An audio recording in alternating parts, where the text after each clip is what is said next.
लो दोस्तों, राधे राधे। देखिए, कृष्ण भगवान ने गीता के उपदेश को बताते हुए कहे हैं कि कर्म करो, फल की चिंता मत करो। जो होता है वो ईश्वर की मर्जी से होता है। पहला उपदेश है कर्म करो, फल की चिंता मत करो। भगवान श्री कृष्ण कहते हैं कि मनुष्य का अधिकार केवल अपने कर्मों पर है, उसके फल पर नहीं। इसलिए हमें अपना हर कार्य पूरी ईमानदारी, निष्ठा और समर्पण के हम केवल परिणाम की चिंता करते हैं तो मन में भय, तनाव और निराशा पैदा होती है। लेकिन जब हम अपना ध्यान केवल अच्छे कर्म पर लगाते हैं तो मन शांत रहता है और सफलता भी सही समय पर मिलती है। इसलिए भगवान विष्णु ने संदेश दिए हैं, कर्म सच्चे मन से किया गया कर्म कभी भी व्यर्थ नहीं जाता। गीता का दूसरा उपदेश, आत्मा कभी नहीं मरती। भगवान श्री कृष्ण अर्जुन से कहते हैं कि आत्मा कभी जन्म मरती है, आत्मा नहीं। इसलिए मृत्यु अंत नहीं है, बल्कि एक नई यात्रा की बात है।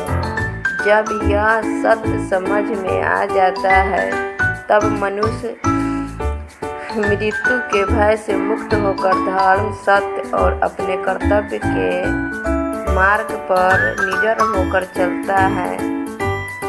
यही गीता का महान उपदेश है कि हमें शरीर से अधिक आत्मा के वास्तविक स्वरूप को पहचानना चाहिए। उपदेश तीसरा, क्रोध विनाश का कारण है। कि जो भी मनुष्य क्रोध करता है वही क्रोध एक दिन उसके विनाश का कारण बनता है। क्रोध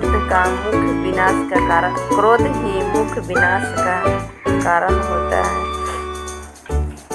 क्या आपने कभी सोचा है कि एक पल के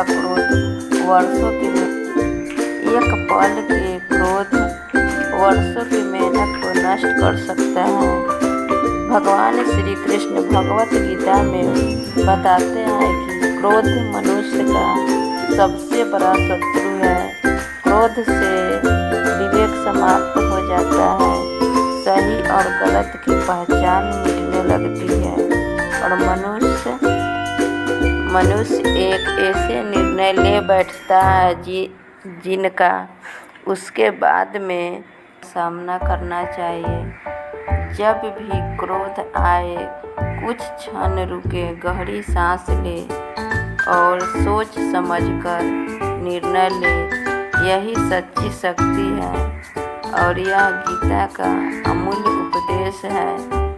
तब अर्जुन ने कृष्ण भगवान से पूछे कि हे माधव, ये मनुष्य क्यों इतना सोचते हैं कि हमने